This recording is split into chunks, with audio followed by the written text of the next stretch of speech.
जय श्री कृष्णा। राधे राधे। आज हम सुनेंगे एक बुढ़िया माई और उसकी दो बहुओं की कार्तिक स्नान की कहानी। बहुत समय पहले की बात है। एक छोटा सा गांव था जो नदी के किनारे पर बसा हुआ था।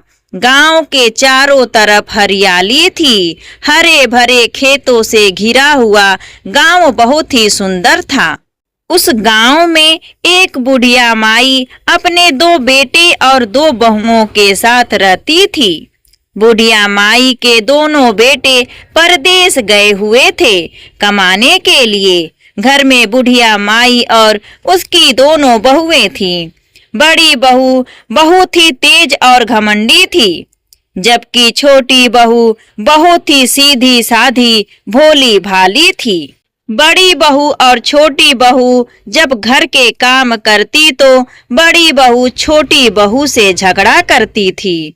सास जानती थी कि उसकी बड़ी बहू तेज है और छोटी वाली बड़ी भोली भाली है, लेकिन बेचारी क्या करती, दोनों बहुओं को समझाती और ज्यादा कुछ कह भी नहीं सकती थी, क्योंकि उसे घर में लड़ाई झगड़ा पसंद नहीं था। इसलिए बुढ़िया माई सोचने लगी कि इनके लिए कोई उपाय खोजना पड़ेगा, जिससे यह काम में लगी रहेंगी, व्यस्त रहेंगी, तो लड़ाई झगड़ा भी कम होगा। अब बुढ़िया माई के पास काफी सारी गाय भैंस भी थी। दोनों बहुएं गाय भैंसों का भी काम करती थी। बुढ़िया माई ने एक उपाय सोचा, क्यों ना दोनों बहुओं को दूध और दही बेचने के लिए गांव में भेज दिया करूं, जिससे कुछ पैसे भी मिल जाएं और इनके रोज रोज के झगड़े भी खत्म हो जाएंगे। बुढ़िया माई को यह उपाय सही लगा। इसलिए बुढ़िया माई ने अपनी दोनों बहुओं को एक एक मटकी दी और वह दूध से भर दी और बोली, जाओ जाकर गांव में दूध दही बेच कर आओ और जो भी तुम दोनों को पैसे मिले वो मुझे ला कर दो। अब छोटी बहू बेचारी जानती नहीं थी, कभी भी घर से निकली नहीं थी। बड़ी बहू तो बहुत तेज थी, बाहर के काम भी किया करती थी, लेकिन छोटी बहू सोचने लगी कि वह कैसे दूध बेचेगी।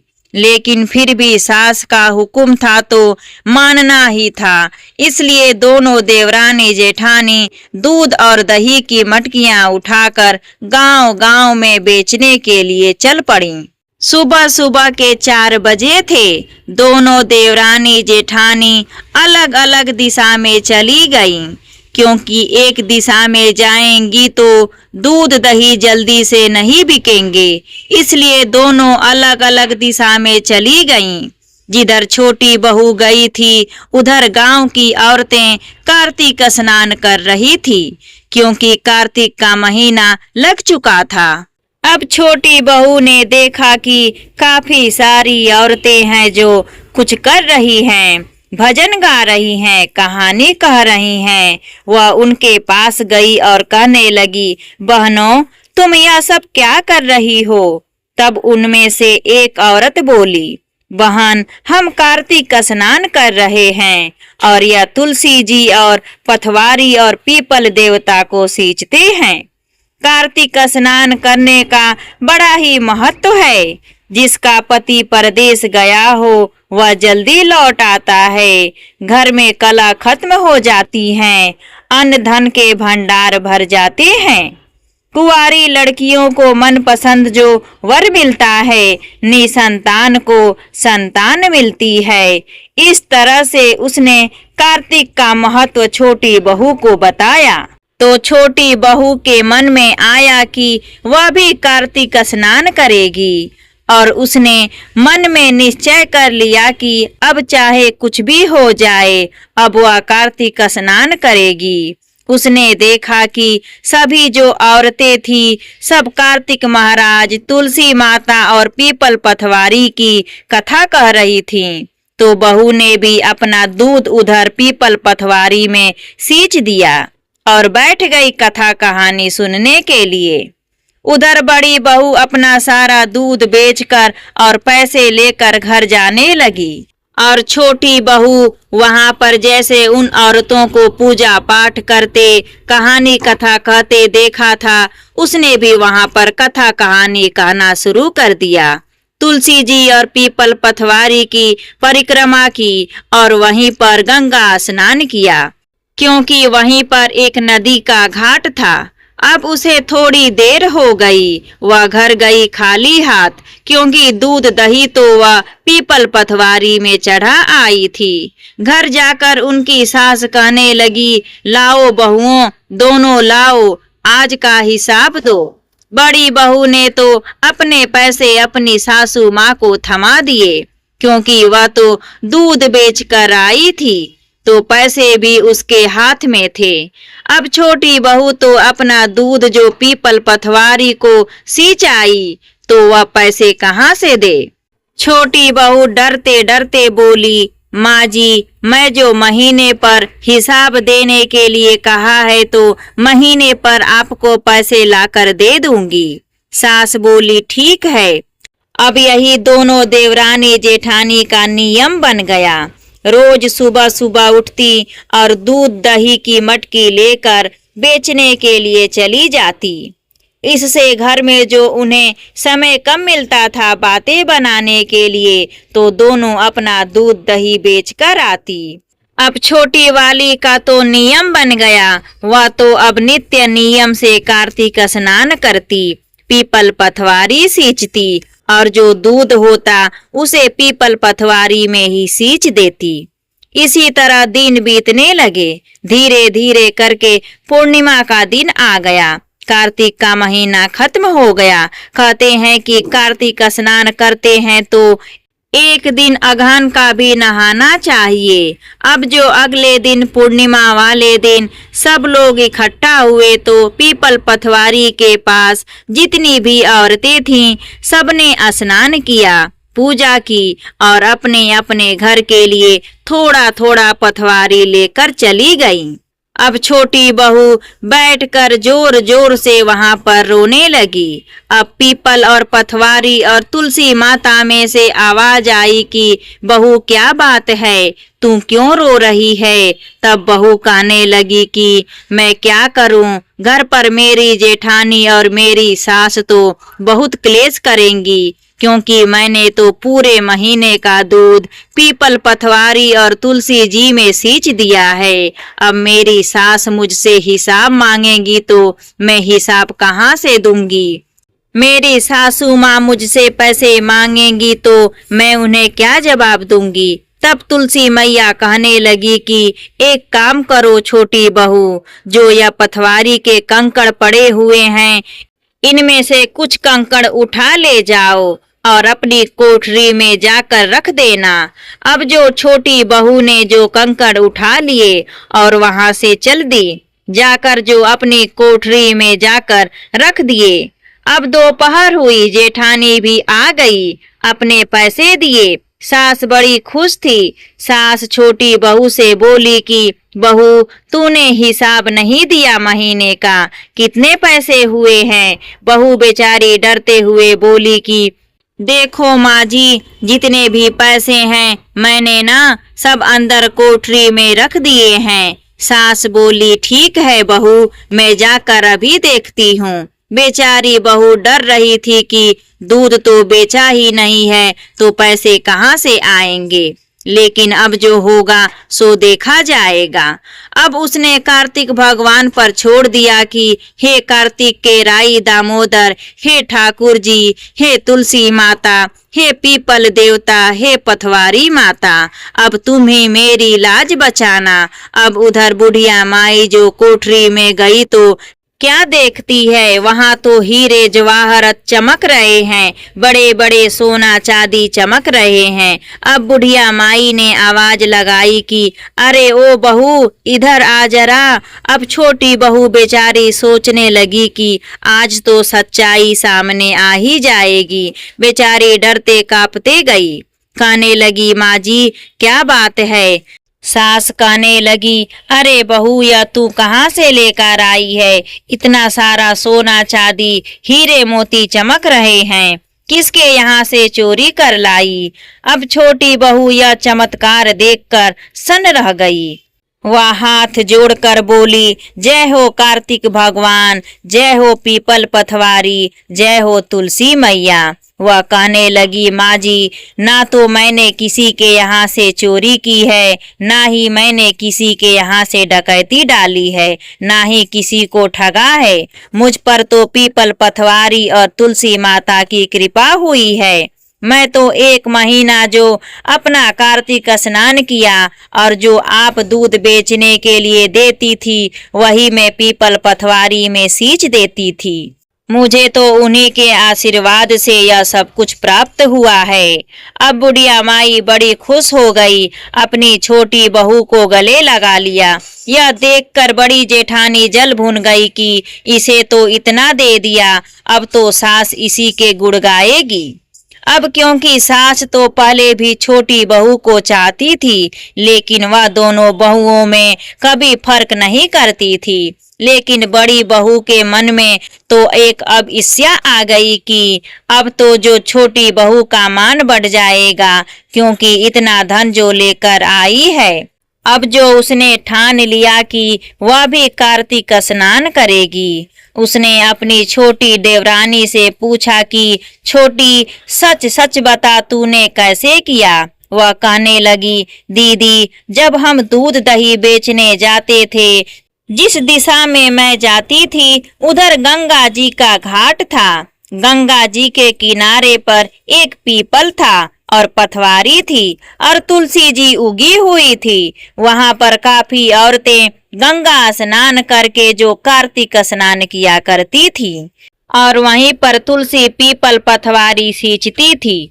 तो मैंने भी उन्हें करते हुए यह सब कुछ देखा, तो मैंने भी वही सब उनका देखकर मैंने सारा दूध अपना सींच दिया और वहां पर बैठ गई कथा कहानी सुनने के लिए। उनकी परिक्रमा करके स्नान करके जो मैंने सारा दूध वहीं पर चढ़ा देती थी। अब बड़ी बहू ने भी ठान लिया कि वह भी जो कार्तिक स्नान करेगी और वह भी धन लेकर आएगी और सास के नजरों में महान बनेगी। अब धीरे धीरे समय बीता, फिर से जो कार्तिक का महीना आ गया। अब सास ने फिर से बड़ी बहू और छोटी बहू को दूध बेचने भेज दिया। अब जो दोनों ने दिशा बदल ली, जिस दिशा में जेठानी जाती थी उस दिशा को छोटी बहू जाने लगी और बड़ी बहू अपना उस दिशा को जाने लगी। लेकिन छोटी बहू फिर भी अपना कार्तिक स्नान करती थी। उसने ठान लिया था कि अब जब तक जीवन रहेगा वो कार्तिक स्नान करेगी। तुलसी पूजन उसने अपना रोज नित नियम बना लिया था। अब वह बहुत ही धार्मिक प्रवृत्ति की थी। पूजा पाठ तो वह पहले भी किया करती थी, लेकिन अब वह बड़ी लगन से पूजा करने लगी। तुलसी जी सींचने लगी और कार्तिक स्नान करती। इधर जेठानी ने देखा कि बहुत सी औरतें कार्तिक स्नान कर रही हैं, तो वह भी जो कार्तिक स्नान करने लगी। लेकिन वह सोचने लगी कि देवरानी ने तो कच्चा दूध चढ़ाया है, मैं तो गरम दूध चढ़ाऊंगी और मेरे पर तो जो कार्तिक भगवान ज्यादा प्रसन्न होंगे। अब जो वह क्या करती, घर से गरम दूध लेकर जाती और पीपल पथवारी पर चढ़ा देती। अब ऐसे ही समय बीता। धीरे धीरे फिर जो कार्तिक का महीना समाप्त होने को आया। अब औरतें अपने अपने घर थोड़ी थोड़ी पथवारी लेकर गईं। कहते हैं कि जो पथवारी बनाते हैं उसकी मिट्टी या कंकड़ थोड़े थोड़े अगर अपने भंडार घर में रख देते हैं तो कहते हैं वहां पर बरकत बनी रहती है, अन्न धन की कमी नहीं होती। इसलिए सब पथवारी की थोड़ी थोड़ी मिट्टी लेकर जाते हैं। अब जेठानी वहां गई। वहां जाकर उसने जो बैठकर रोने लगी। जब वह जोर जोर से रोने लगी तो पीपल पथवारी में से आवाज आई कि बहू, तुम क्यों रो रही हो? तब कहने लगी, हे पीपल देवता, हे पथवारी माता, हे तुलसी माता, मैं जो कार्तिक स्नान किया करती हूँ और आपको मैंने अपना दूध चढ़ा दिया, अब मेरी सास हिसाब मांगेगी तो मैं हिसाब कहाँ से दूंगी। पथवारी माता बोली, एक काम कर, यह कंकड़ पड़े हैं ले जा और अपनी कोठरी में रख देना। जो अब बड़ी बहू ने सोचा कि मेरी जेठानी तो छोटे छोटे पत्थर लेकर गई थी, मैं तो बड़े बड़े पत्थर ले जाऊंगी ताकि यह बड़े बड़े सोने बन जाएंगे तो ज्यादा धन मिलेगा। वह बड़े बड़े पत्थर उठाकर जो अपने घर चली गई। बड़ी बहू ने कंकड़ लाकर कोठरी में रख दिए। वह कोठरी का दरवाजा बंद कर दिया और कहने लगी अपनी छोटी से कि छोटी, आज चलो खीर पूरी बनाते हैं। आज जो हमारा कार्तिक स्नान पूरा हुआ है, क्योंकि जेठानी के मन में तो लालच था। वह तो सोच रही थी कि आज तो बहुत सारा धन मिलेगा। इस खुशी में वह खीर पूरी बनाने के लिए जुट गई। उधर सास कहने लगी दोनों बहुओं से कि बहुओं, लाओ मुझे दूध का हिसाब दो, जो तुमने कितने का दूध बेचा है। अब जो बड़ी बहू कहने लगी, माँ जी, मैंने तो हिसाब के पैसे लाकर अंदर कोठरी में रख दिए हैं, आप कोठरी के अंदर जाना और देख लेना। बुढ़िया माई बोली, ठीक है। छोटी बहू कहने लगी, माँ जी ले लेना हिसाब, कौन सी जल्दी हो रही है, लो पहले खाना खा लो। छोटी बहू ने थाली परोस दी और अपनी सास को खाने के लिए कहने लगी, अम्मा थोड़ा बहुत खा लो, हिसाब देख लेना बाद में, हिसाब कहीं भागा थोड़ी जा रहा है, कोठे में ही तो रखा है। अब सासू अपने संग सहेलियों के साथ घूम आई।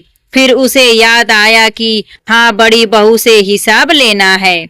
बोली, बड़ी बहू कहाँ है हिसाब के पैसे? तो बड़ी बहू कहने लगी, माँ जी, मैंने तो कोठरी के अंदर रख दिए हैं। बुढ़िया माई कोठरी के अंदर गई।